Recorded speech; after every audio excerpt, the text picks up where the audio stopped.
I would answer your question by saying we're losing the war on cancer. I wouldn't even have to explain why. I would just, inquire people to look at the numbers. Cancer is on the rise in young people. 1,700 Americans dying a day from cancer. We see obesity replacing smoking as the primary factor associated with getting cancer. The reality is that even if the doctor would want to help your cancer in a metabolic way, the hospital doesn't allow them to. That's like ethics right there. If you're a doctor and you know about metabolic therapy and then you don't say something because you might get sued for it, but it could potentially cost someone their life or quality of remaining life. Yeah. By the way, this whole idea of cancer as a metabolic disease dates back almost 100 years ago as well to Otto Warburg. So if you, Federico, or a loved one was diagnosed with cancer, what advice would you give them? Hello and welcome, Carrie here from Healing Humanity, the Power of a Proper Human Diet. And today I'm honored to have Federico on the channel. I met Federico while we were filming for the documentary out at Boston College. We were honored and privileged to film with Professor Thomas Seyfried at his lab in Boston College. And then he graciously allowed us to interview several other members on his team, Federico included. How's it going, Federico? I'm great. Thank you for having me. It's really a pleasure to be here with you. So thank you so much. Absolutely. Thank you for coming on. I was so fortunate to be able to talk to you. We were only expecting to interview Professor Seyfried, so to get to interview several other members on the team. Adam and I really there's a lot of good news and bad news in the world, unfortunately, but when we left Professor Seyfried's lab, we had renewed hope after talking to you and the other members on your team. The work you guys are doing there is amazing. And a lot of it is just, frankly, new to me and probably new to my audience. So I wanted to share a little bit more, particularly the work you're doing in regards to bioethics. Mm-hmm. I really didn't know that much about it at all before talking to you. So maybe if we could we start out, could you tell us a little bit about yourself and your background? Yeah. So I was a former Boston College student. I graduated 2 years ago. So that's where I met Dr. Seyfried. I took his class, Cancer as a Metabolic Disease. Then I started working in his lab this past year.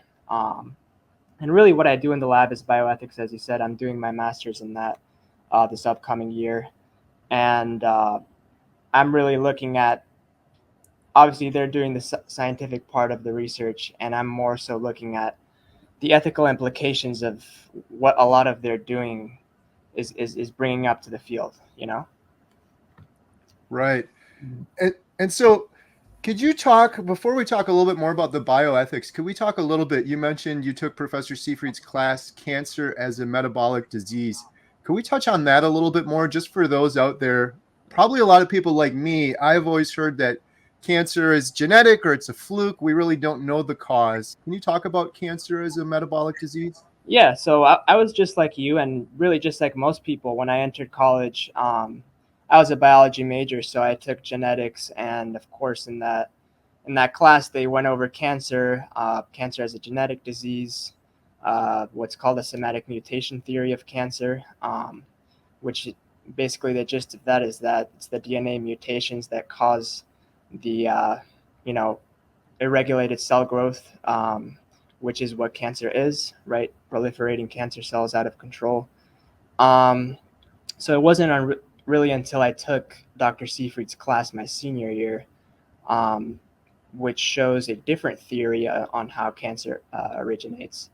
And that theory really describes that it's not the DNA mutations that cause cancer, it's the chronic damage to the mitochondria, which then causes a switch in energy metabolism from OXPHOS, which is basically cellular respiration, to fermentation. And then as the mitochondria is forced to do this because it's damaged, it releases a lot of ROS, so reactive oxygen species, and that's what causes the mutation. So the field is looking at the effects rather than the actual cause of the disease, because the mutations are there, everyone can see them. That's why it's so difficult to see what the cause of the disease is, because you see every single cancer cell has all sorts of mutations. Some of them don't have mutations. It seems very random. But the thing that all cancer cells have in common is that they're all fermenting to get energy. That's what we know. They ferment two fermentable fuels, glucose and glutamine. And really the work we're doing in the lab is to treat cancer with that framework of cancer as a metabolic disease by eliminating those two fuels from the body as best as possible so that we can effectively starve the cancer cells and deal with cancer that way.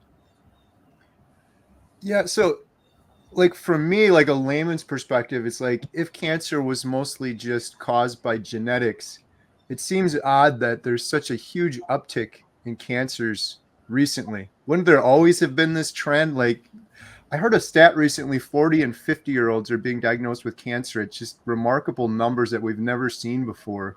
Yeah. Yeah, I mean, we see that really not just in the US, but all over the world where they kind of have the Western lifestyle of, high carb diets, all those sorts of things, low exercise. And yes, you are seeing these young people start to get cancer more frequently, which should be a big red flag because that's not something that was present, 50, 60 years ago. So it is something that we need to look at and is something that we're questioning in the lab, of course. So when we talk about, I guess there's kind of two things with cancer. There's prevention of cancer, and then there's treating it once you have it. Yeah. What are some of the thoughts, I guess, around metabolic therapy in regards to, I guess, prevention versus treatment? Well, with prevention, really the best you can do um, is living a healthy lifestyle. I mean, that seems very vague, but um, you have to mind what you put into your body. You have to like understand that a lot of these foods that we eat nowadays, like jelly donuts or Sour Patch Kids, these sorts of things. I mean, they don't have any nutritional value, and they're not something that we have evolved to eat, right? Our ancestors never even thought of these foods as existing. So we have evolved to eat a diet that helps us get energy. These new diets, these new Western diets that we have, stores a lot of energy as fat, right? Because we don't need that energy because we don't exercise as much. So it's really when it comes to prevention. Of course, that there may be someone that lives a healthy lifestyle and they still get cancer. I mean, there's a lot of carcinogens out there. There's asbestos, there's radiation, there's UV from the sun, all of these things that can cause chronic damage to the mitochondria over time, which is what causes cancer. So, prevention is not certain, but of course you can take steps to put your body in a healthier state to where you're not as likely to get cancer as someone, for example, who is very obese or someone who smokes a lot, all these sorts of things. Right. Yeah, it seems like the documentary doing is healing humanity. It seems like the further we get away from just whatever's natural for humans, whether that's lighting a piece of paper on fire and smoking it, that's pretty unnatural. You get sick, you get cancer, or these crazy toxins and things that people come into contact with. It seems like the more you avoid those things and just return to what's natural, or in other words, the further away humanity's getting from natural, it seems like we're getting sicker and sicker with obesity, type 2 diabetes, cancers. Um, in terms of the mitochondrial damage, is it true that a good part of that, and when we're talking about the standard American diet, is just people are in this sort of constant state of inflammation? Yeah, so if you're eating these donuts and pizza every day, um, you're gonna get inflamed just because all that food you're putting into your body is gonna get stored as fat. So the more fat you have in your body, obviously you'll get obese if you're not burning or that fat off with exercise. But yes, you're right. You're putting yourself at a state where you might be in. You're putting yourself at a state of like higher inflammation for your body, and we know that that's something that can be a stressor for your mitochondria because they're trying to respire, and if the inflammation is so high, you get into a sort of cramped environment that your mitochondria might get chronically damaged if you're in that state for a long amount of time. Right.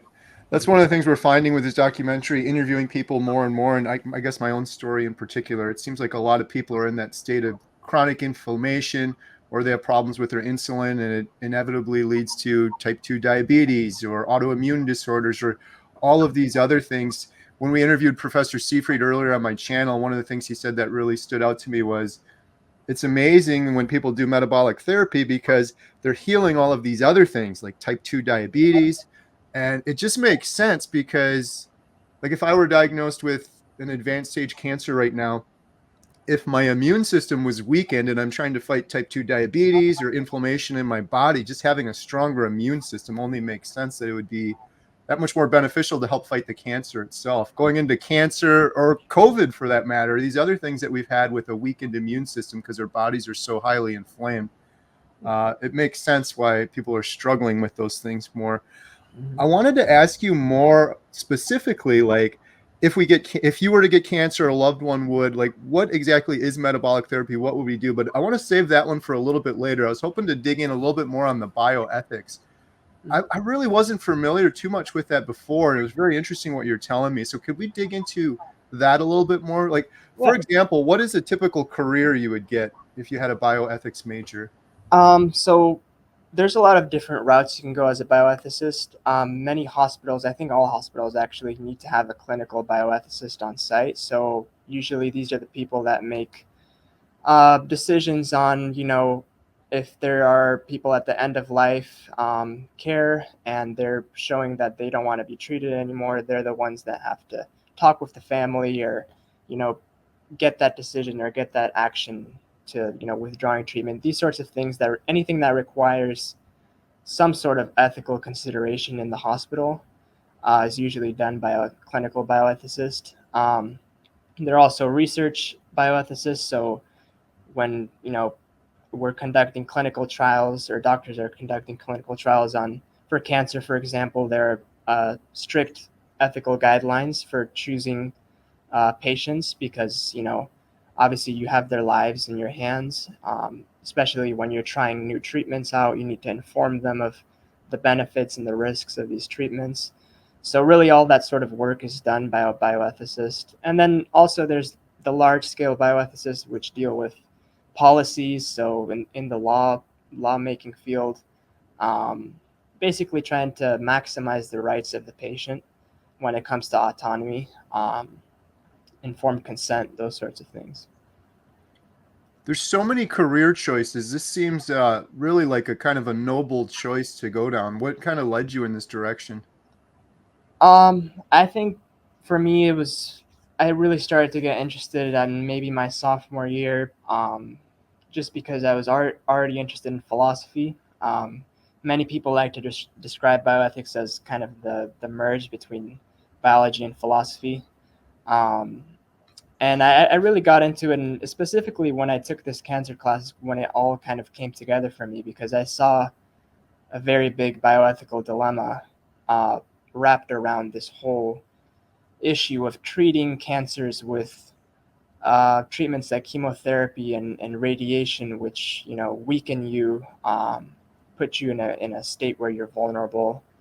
And in cancers like GBM, it's been shown to not make much of a difference, and even in some cases harming the patient more than benefiting. So I think there's a lot of ethical quandaries that I'm very interested in, potentially delving into as a career, trying to solve those. Could we talk more about GBM? Because when I interviewed you, you told me a little bit about it, and it was very interesting. I guess first, can you tell us, like, what is GBM and how serious is it? Yeah, so GBM is glioblastoma, which is a primary brain tumor, malignant brain tumor. It's one of the most aggressive tumors you can get. Um, so glioblastoma right now in the United States has a median survivability of about 8 months. So as you can tell, if you get diagnosed with this thing, many people are already kind of looking at it as, wow, I'm going to die very soon. Um, and that's very, I think that's very problematic. And we look at the standard of care for glioblastoma is, obviously resection surgery if you can, trying to get as much of the tumor out as possible. and then followed by radiation and chemotherapy. So temozolomide is the chemotherapy. And what I'm looking at in the lab and in the research is what is the mechanisms that this treatment is trying to work with to beat the cancer, right? And how effective is the treatment? And it really starts with looking at the numbers. Um, that's the most important thing, because a lot of people, I can't imagine being diagnosed with glioblastoma, but I would imagine that if I do, or one of my loved ones does, the first thing I would do is try to learn as much as I can, look it up online. But people really need to look at the numbers in terms of how many people are surviving this, how many 5-year survivors of GBM exist.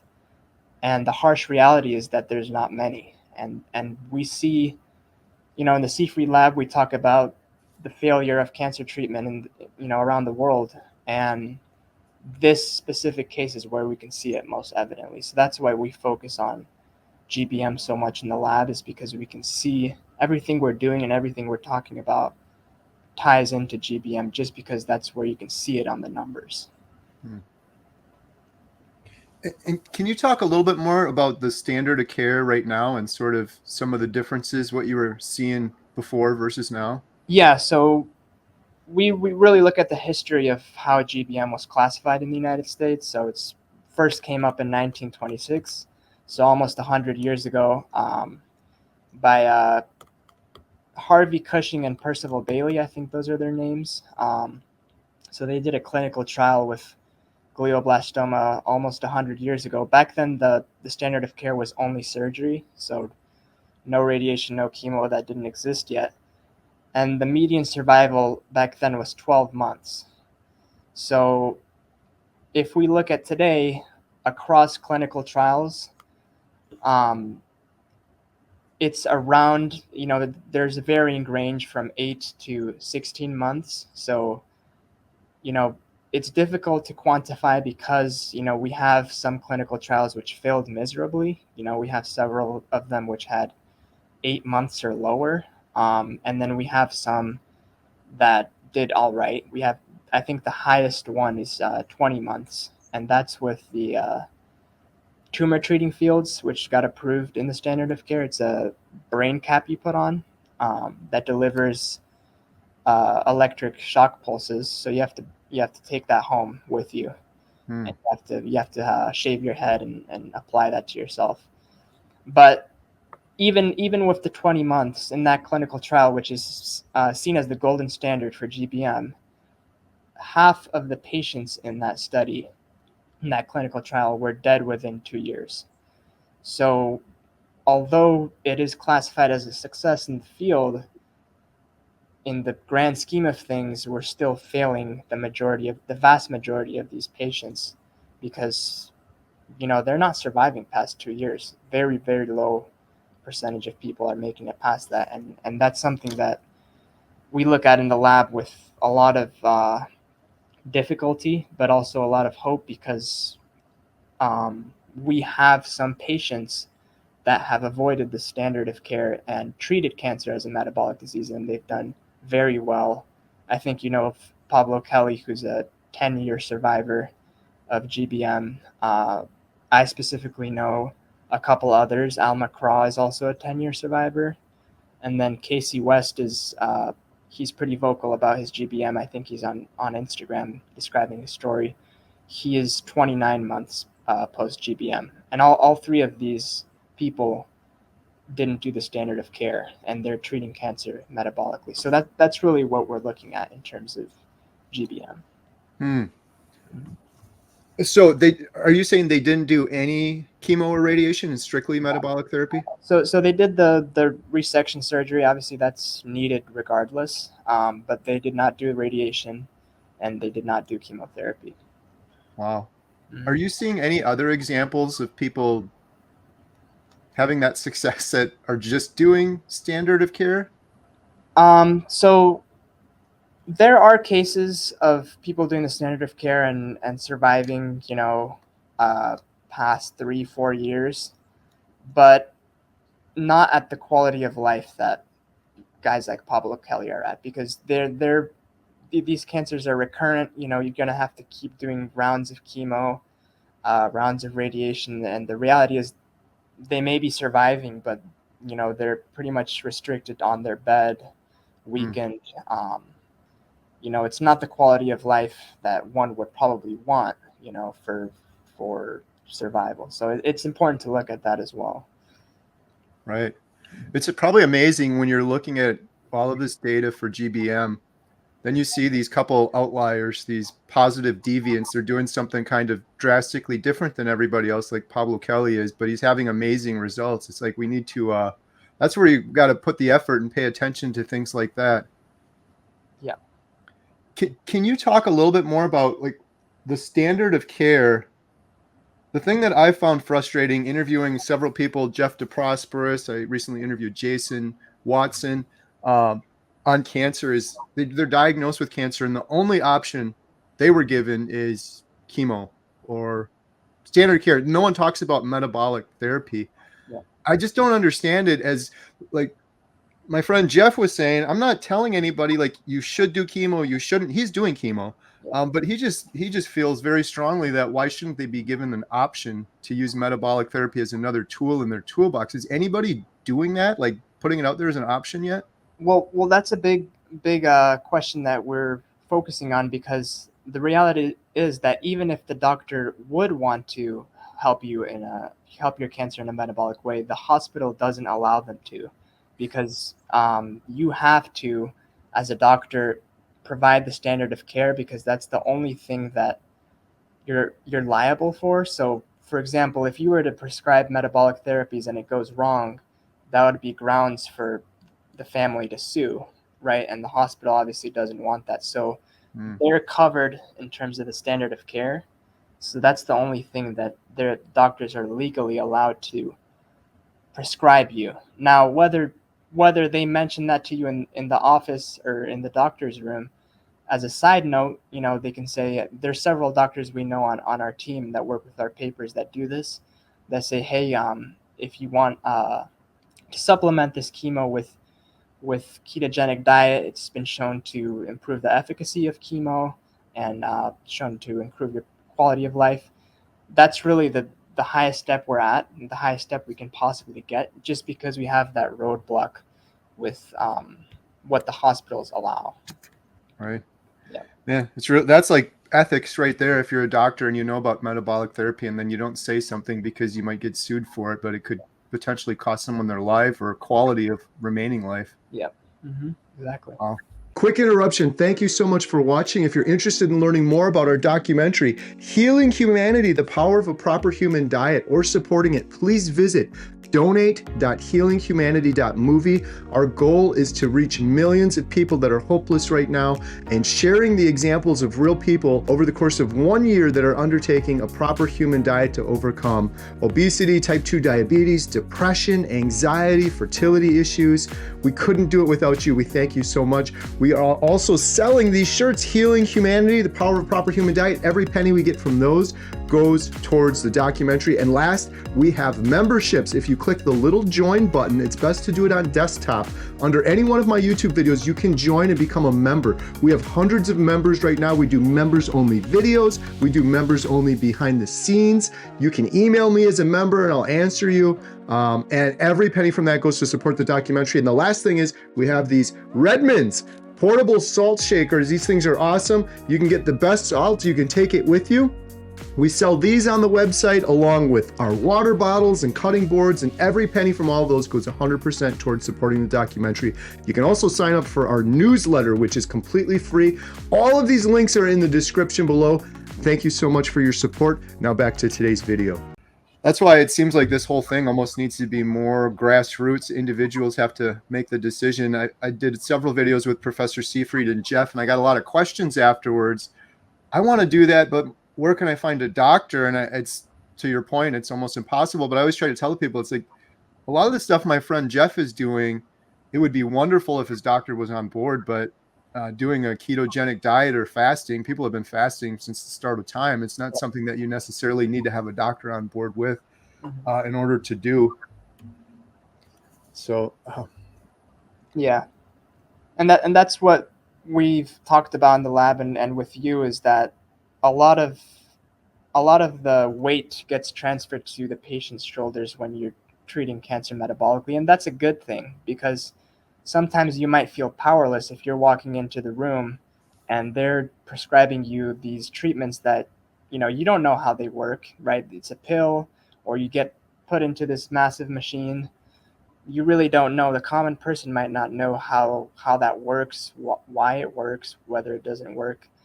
But if you're fasting, or if you're doing ketogenic diet, that's something that you know how to do and you're ultimately doing yourself. So I think that's something powerful that we advocate for, in terms of cancer treatment, is really putting your life almost in your own hands rather than trusting it to a therapy which the numbers show is not 100% uh, you know efficable in any cancer. So you're really playing a game of chance by, obviously you can beat your cancer with chemo and radio, no one's saying that they don't work, but in many cancers, and especially in GBM, you're really kind of, you have to look at the risks and benefits. That's what we're advocating for. right. And on the GBM front, are there other drawbacks besides obviously your suffering and your quality of life goes down if you're doing chemo and radiation for GBM? I believe we were talking about this a little bit, or Professor Seyfried mentioned it, that there's some worry about the treatment causing release of glucose in the brain.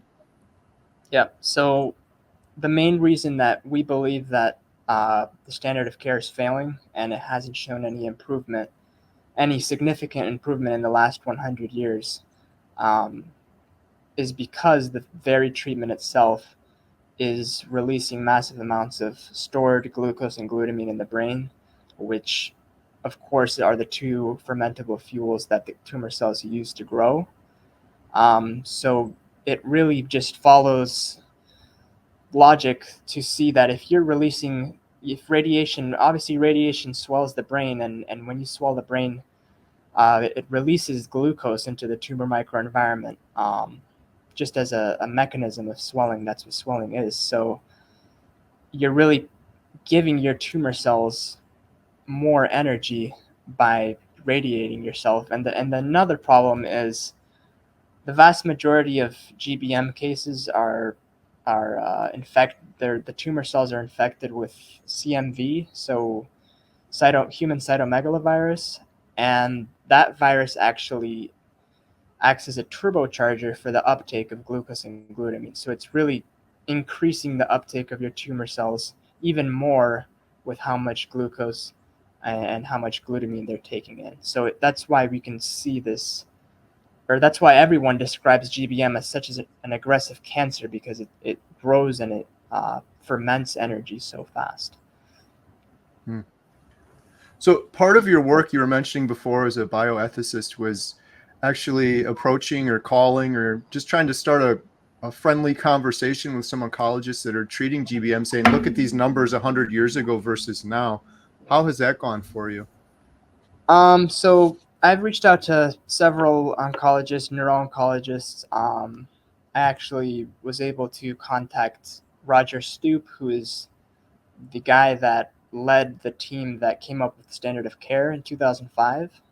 Um, radiation and chemo, and I asked him, um, why is there no improvement? Why is there no significant improvement in survivability in so long for GBM, when we see improvements in other things around the world in technology and all sorts. We have AI now, all these things. You would expect, a problem to get better over time, but it hasn't. So I asked him that question. I also asked him what he thought about people like Pablo Kelly, who are not doing the standard of care.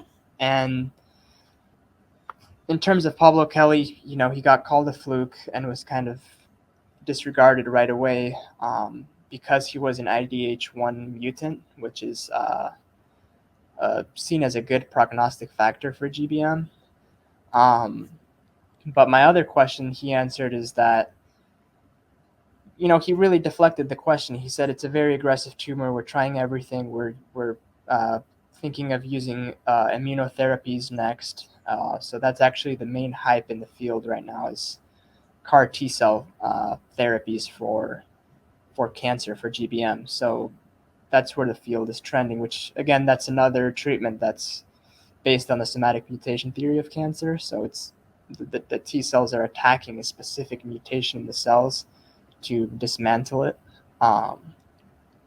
So we're gonna see where those research clinical trials go. Like I have asked Dr. Seyfried about this, and he very clearly told me that they're not gonna work, right?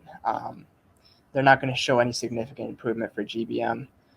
So it's really stressful to see this because the statistics show over 10,000 Americans getting GBM every year, and in the most recent report by the CDC and the National Cancer Institute, it detailed the last 16 years or so from 2020 to 2001 or 2002, and out of the 146,000 cases in the US that they surveyed, 131,000 are already dead. So over 90% of the people. And of course, that study ended in 2020, so in all likelihood, it's even more. So that's really where we have to look and where we have to show the people, like, look at the numbers, look for yourself, and really ask yourself, is what we're doing working right now? Is it even ethical to continue administering these treatments for GBM when they lower the quality of life and they don't have enough benefit involved that you would consider actually doing it for survival? So that's really what we're asking.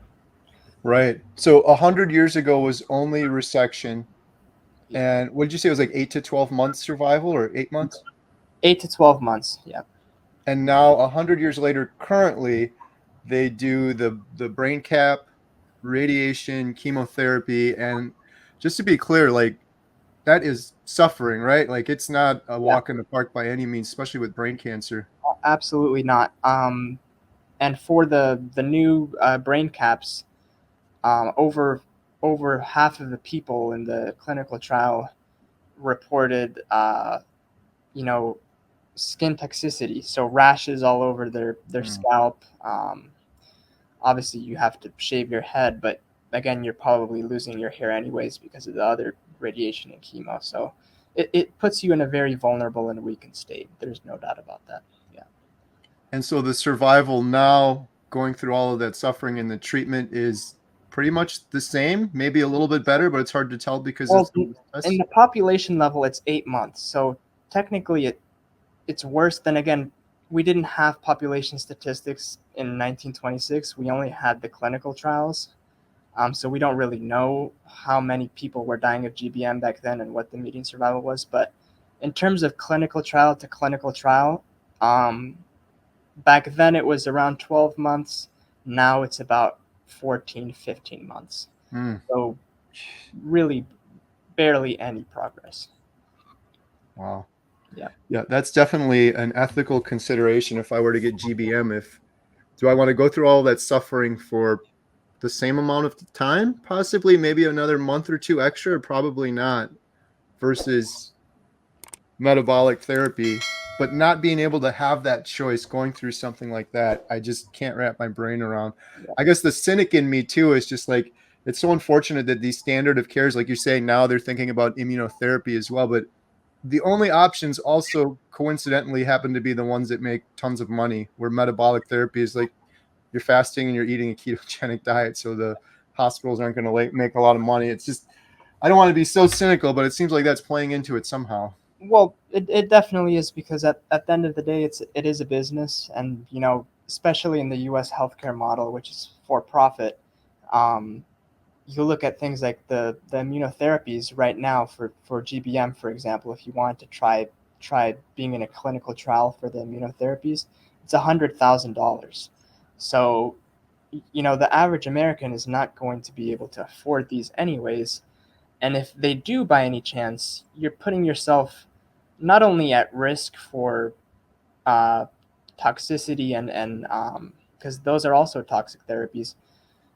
You're also putting your family at risk in the case that you die and you now have debt to pay because you couldn't afford the treatments. You couldn't afford to pay the treatments in full. So there's really so many factors when you're looking at how they're treating cancer nowadays, especially with chemotherapy, being the standard of care for the majority of cancers, and coincidentally, chemotherapy being the most expensive pill there is out there. So, the average chemotherapy pill or treatment is around $3,000 per pill. So it's something to look at. It's not cynical to look at it that way. Definitely not. Right. Yeah. So if we kind of recap, because I always get this question on my channel, people that are new or trying to understand this. So many cancers in the world are caused from mitochondrial misfunction, a lot of times from inflammation. You can get it from smoking cigarettes, coming in contact with toxins, but it seems like a lot of people nowadays, it's from the foods they're eating. They're in a highly inflammatory state for a long time. And so in terms of metabolic therapy, I keep getting this comment ever since I did the last video with Professor Seyfried. I want to do that metabolic therapy, but I don't have a doctor. I don't know how. Can you talk a little bit more? Like, what specifically is metabolic therapy? Yeah. So basically, the basis for metabolic therapy is eliminating the two fermentable fuels that cancer cells use for growth. Of course, those two fuels being glucose and glutamine. So the glucose can be eliminated through diet. Of course, the glutamine can't, but in terms of glucose, fasting and ketogenic diet, really cutting out high carbs foods, and of course you would be doing this with either a keto mojo or things that measuring your GKI index, glucose ketone index, making sure it's under 1.0, entering ketosis. That's how you get rid of the glucose aspect. And in terms of glutamine, you can't get rid of that through diet because it's an amino acid that even our own bodies can produce. So that has to be suppressed, and that would have to be done with drugs. So the big drug that we're talking about that would do this best is Dawn, which of course is not readily available right now. But what that does is inhibit glutamine in the body. So you take it and inhibits glutamine. And of course that is a toxic drug because glutamine is essential to our survival. It's an amino acid that we need to build cells. It's like a building block for our cells. So you wouldn't be taking that uh, consistently. You'd be doing it in pulses. So you'd be taking it one day and then not the next day. So we're drafting a protocol for metabolic therapy.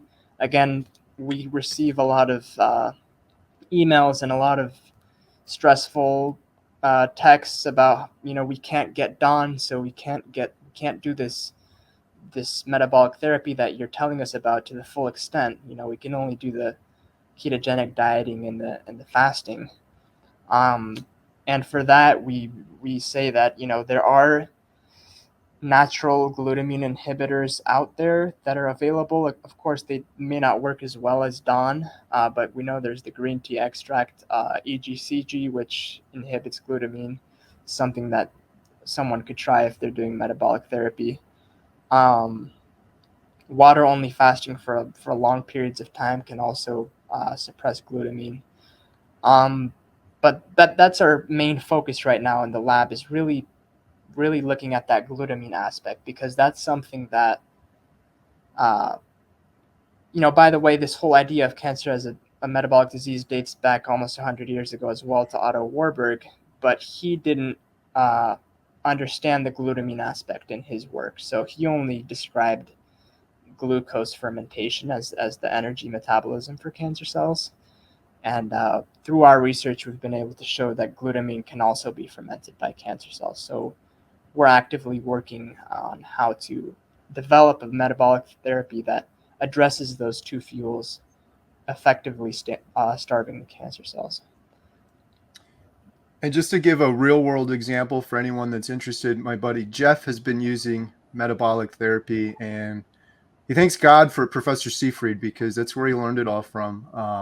But what Jeff does is he does a strict ketogenic diet. He does the carnivore version, similar to me. Some people do strict keto, still have some vegetables. Jeff just does carnivore. And then he does a 5-day water only fast, and he gets his chemo in the middle of that fast. Yeah. And the thing with Jeff that was so incredible to me, and this is exactly what Professor Seyfried said before, is Jeff's like, I fixed all of these other things. Some of them I didn't even know was wrong with me, but he had depression and sleep issues. He lost a bunch of weight, but he did chemo in the beginning on the standard American diet, and it was very hard on his body. He was fatigued and sick and ill. And he's like, when I started doing carnivore, or in other words, a strict ketogenic diet, and my body was in ketosis, and I went and got that chemo, it was so much easier. Like, it's unbelievable. You see this guy sometimes, he's like the Energizer Bunny. Like, I don't know how he does it, but it's being in ketosis. And like Federico said, there's the Keto Mojo device, and that's what Jeff uses to track everything. And that's just available on Amazon. And Professor Seyfried, I don't know how you guys do it there at the lab. You must get so many emails and messages, but I believe Professor Seyfried has some information he sends out to people if they contact him. Yes. So many of the people that contact him, of course, are contacting him because they either have cancer or a loved one has cancer, and they describe what cancer they have, and he has preset responses for every single type of cancer there is. So he gives them information, not just general information, but full on research papers, statistics, all the things they need to at least learn about what they have. And after that, of course, he encourages them to watch videos or podcasts explaining about, cancer as a metabolic disease. And I did want to address what you said about Jeff doing chemo in between his water only fasting. That has been proven to improve the efficacy of chemo, and there's dozens of papers that support that. So even if you know you don't feel comfortable enough doing metabolic therapy as your primary treatment, um, it's known to supplement the standard of care very well. So actually, it increases the efficacy of both chemo and radio, and there's tons of papers that you can look into to show that. Of course, we look at that and say, well, if it's known to supplement, why can't we just, look at it as its own treatment, right? In a clinical trial, and we haven't been able to get that. And really, we ask ourselves, just conceptually in the scientific field, when you have an experiment, you have a control group and then the actual test group, and so they have for example, when they did the trials with keto as a metabolic therapy as an additive treatment to the standard of care, um, you have a control group of just the standard of care. You have a test group with standard of care plus ketogenic diet and metabolic therapy. But we're advocating for another control group where it's just the metabolic therapy, because how can you possibly fulfill the experiment if you're not looking at the other side? Right. And we haven't been able to get that, and there's obviously a ton of reasons for that, but yeah. Man, if you could get that, that would be amazing to see what happens there, because I don't know, I try not to hype this stuff up too much, but just looking at people in basically a deep ketogenic state through this documentary, it's amazing what I'm seeing. And everyone always says, well, that's an anecdote, this is an anecdote, but not when you're seeing it thousands and like, what point is it data? There's so many records of this. Jordan Peterson's famously on the Lion diet, which is a stricter carnivore diet, and he's got millions of followers. He's like tens of thousands of people are messaging him, telling him how they're overcoming type 2 diabetes, depression, anxiety. It's just amazing what happens when your body's in that deep state of ketosis for everything. So it's not surprising for cancer treatment as well. Yeah. For anyone watching that's interested in learning more, Jeff and I put together this cancer action plan. It's completely free. It's at healinghumanity.movie, and there's links to Professor Seyfried's work and website. There's Jeff's whole cancer regimen, how he fasts and does ketogenic and like his whole schedule, and he does supplements and exercise and fasting and cold plunges. His whole regimen's in there. And then I think we even have the Pablo Kelly video on there. We have several videos from the documentary Cancer Evolution that Brad and Maggie Jones put together. Which is fantastic too. If any, I keep encouraging people, go watch that. The first episode I watched, and it talks all about, like Federico was mentioning, Otto Warburg and how he discovered cancer and glucose, and it gets behind the science, but it's really easy to digest and understand. And anyone that is affected by cancer or diagnosed with cancer, I definitely want to watch that for sure and learn more about it. But all of those are on our website. It's healinghumanity.movie, and then you click on cancer. Or for Professor Seyfried, I think he has his contact info, right? If you just Google Professor Seyfried at Boston College, his info is on there as well too, but it's on our cancer action page. The other question I had for you, Federico, in terms of ethics, and we touched on this when I interviewed you for the documentary, but I wanted to talk about it once more because it keeps coming up. My buddy Jeff, I mentioned this example to you, and now I just interviewed Jason, a gentleman named Jason Watson, who actually had Professor Seyfried on his channel the other day. Jason has stage 4 esophageal cancer, and when he goes in for chemo treatments, cookies, candy, brownie, Ensure, like, is that unethical to be giving cancer patients sugar? Well, it's done with good intentions. At least that's what we believe, because the reality is, after cancer treatment, after the standard of care, you most likely lost a lot of weight. So they're giving you those cookies and those brownies, hopefully to get a little more, uh, fluff on you, or at least get your weight back up, so that you look healthy, or look at least how you were. So it's not that they're trying to, give whatever's left of your tumor more glucose or anything. I think it's well intentioned, but that's not something that we we advocate for. That's not something that we think is something that you should do, right?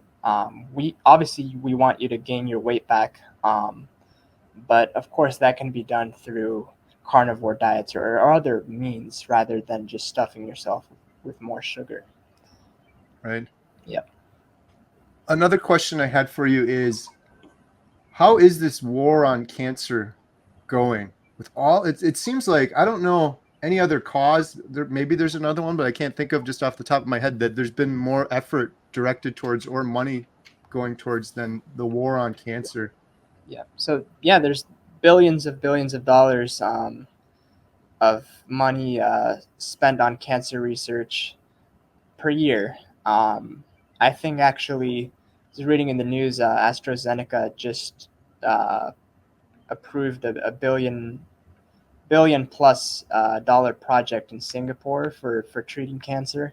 I'm gonna look more into that, but there's so many different things popping up, and in reality, if you really look at what they're doing, it's all immunotherapies now. So that's where the major hype in the field is. If you look at Joe Biden's address he gave not too long ago for, I can't remember what speech this was, but he was talking about the war on cancer and how we're going to use vaccines and how we're going to use immunotherapies, all sorts of things. Vaccines also fall under the umbrella of immunotherapies. And again, we're not too optimistic about those, because they're working, or they're based on a theory which we think is fundamentally wrong about how cancer originates.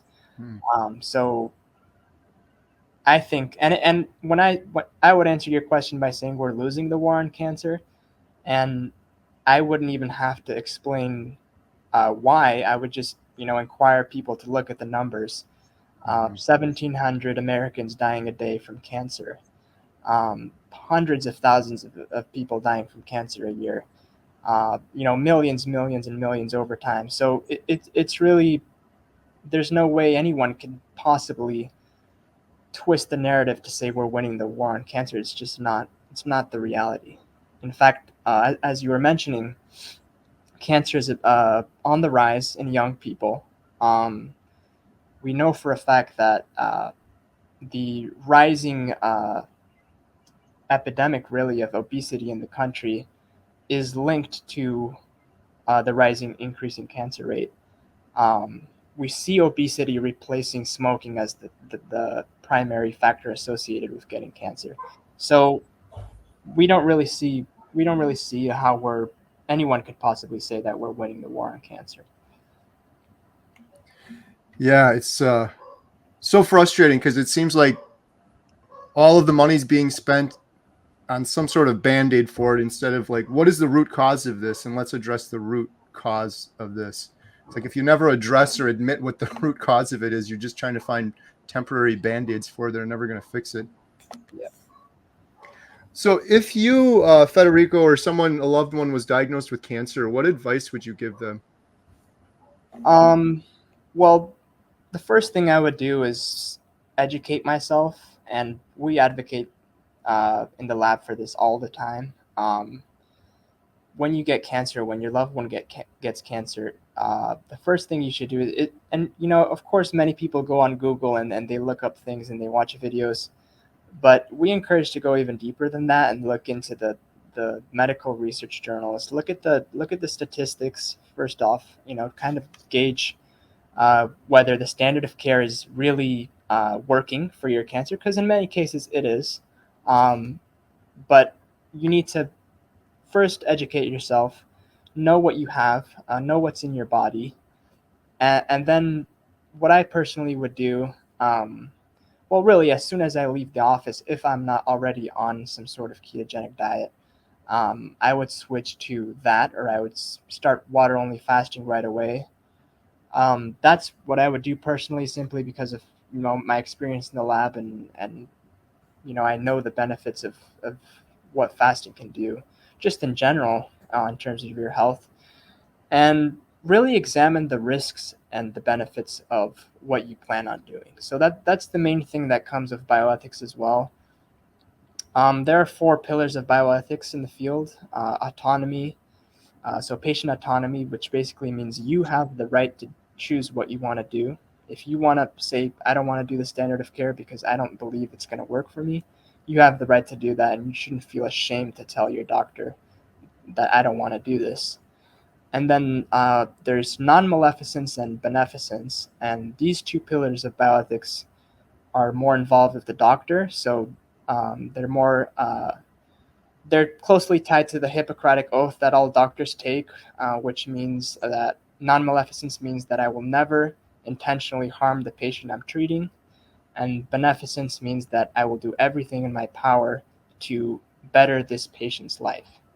Um, and that's something I'm looking at in my paper with GBM, because in face value, when you're administering chemo and radio, that is harming the patient. Now, of course, you're doing that with a goal of benefiting them, but you really have to weigh those two factors, non-maleficence and beneficence, or in other words, risks and benefits, and really make that choice for yourself as the patient on whether you want to continue with that. And also the doctor has to ask themselves, you know, I'm looking at the standard of care for GBM, and I'm telling you that, as your doctor, this cancer is very aggressive. The statistics aren't good.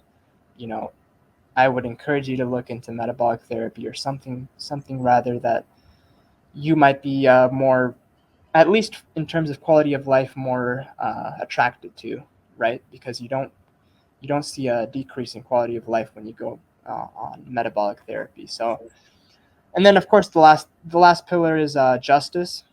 So that's really the end goal in all bioethical scenarios or all medical scenarios. Is did the doctor serve the patient justly, and was there uh, a very if there was a just outcome, was it reached in a way that maximized the other values, autonomy, and the other two values? And if there wasn't an unjust outcome, what went wrong, and what can we fix for next time? So that's really the core part of bioethics and what I'm looking at.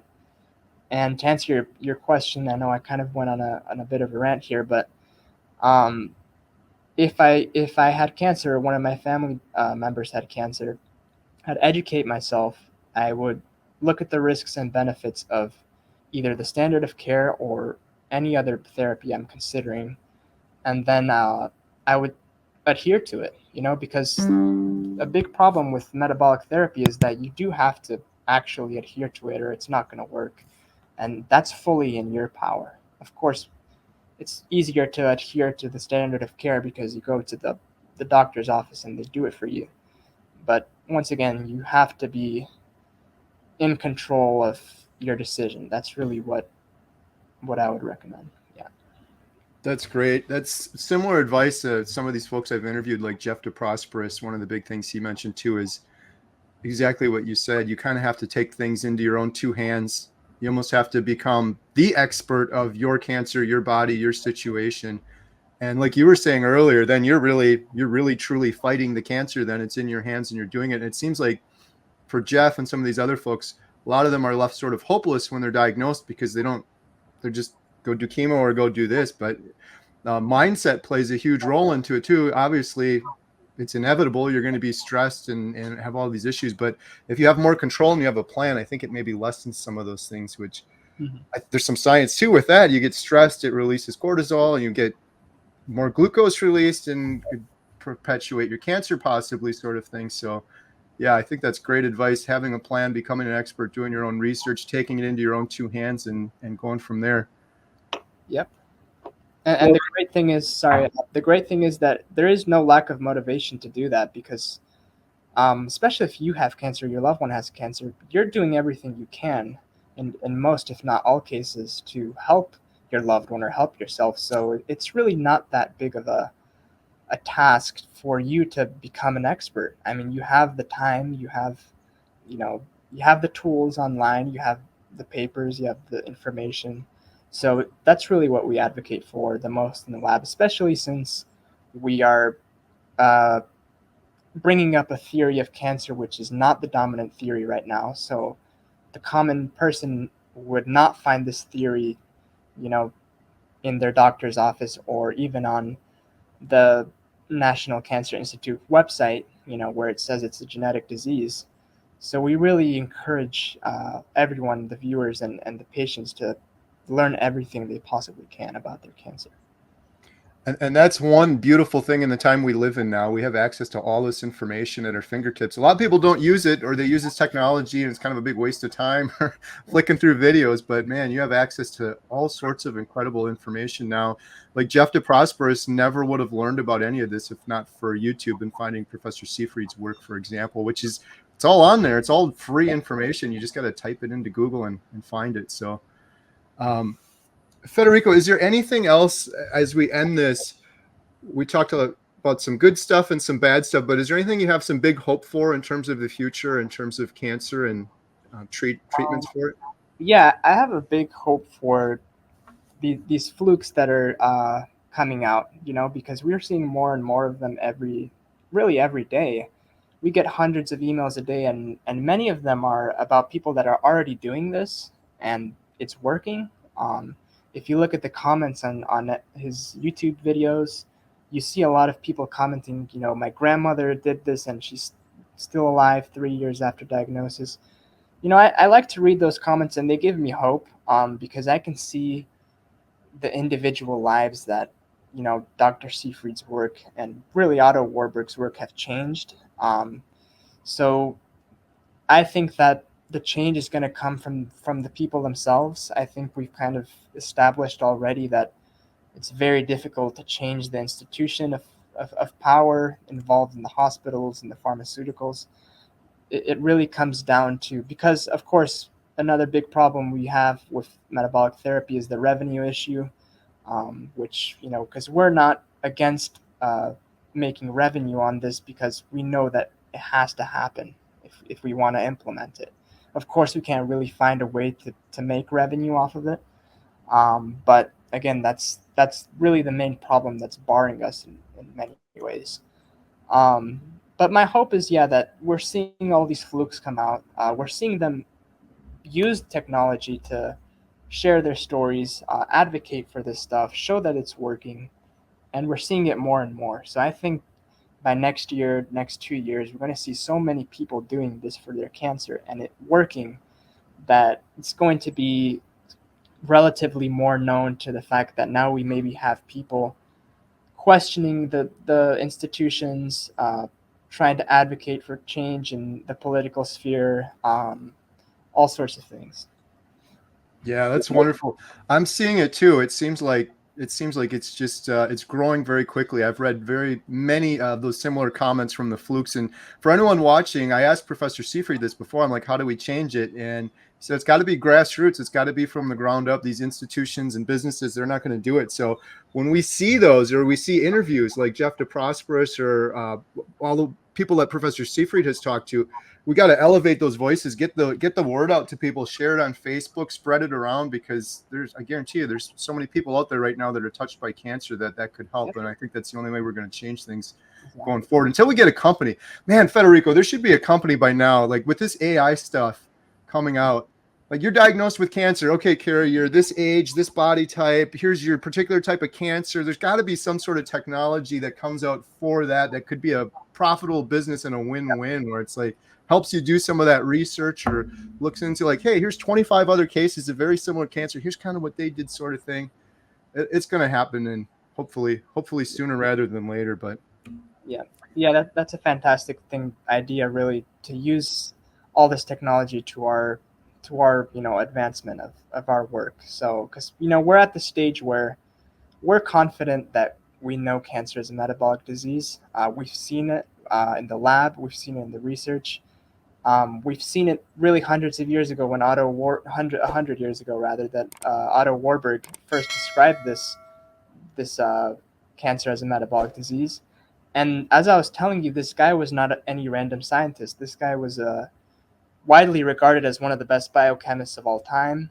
He was a Nobel laureate for his work in biochemistry. He was a colleague of Einstein and was highly regarded by him.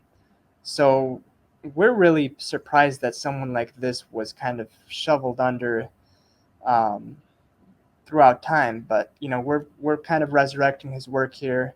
We're showing it with evidence. So we're confident in this. And really, our mission now is to spread the message and to spread it to the people. I'm very excited for the Healing Humanity documentary, because I think highlighting the individual lives and the individual stories is how you get this change to happen. So, as you said, it's really about the grassroots when you're fighting this sort of thing. So, yeah, I'm hopeful. I'm very hopeful. awesome. Love it. Hey, Federico, is there anything you wanted to mention or shout out or send people to before we wrap things up? No, I think I said everything I want to say. Like I said, there's nothing else I can encourage people to do than educate themselves. So if you're interested by anything you learned in this video, um, look up Thomas Seyfried, look up research, look up any cancer. Maybe your family member had some sort of cancer. Learn more about that. Learn more about metabolic therapy. Everything you need is at your fingertips, and that's such a blessing we have nowadays, as you said. So it really comes down to that. If you want to learn, you can. So yeah. Love it. And I will have links to Professor Seyfried's page, to our cancer action plan. I'll have all of that in the description below. Thank you so much, Federico. I really sincerely mean this. I'm so happy that you're out there in the world doing the work you're doing. Bioethics. We need more Federicos out there. And I love everything that's going on at Professor Seyfried's lab. I was really left there with a lot of hope. So thank you so much. And thank you so much for having me, and thank you for sharing this message and all the work you do. Absolutely.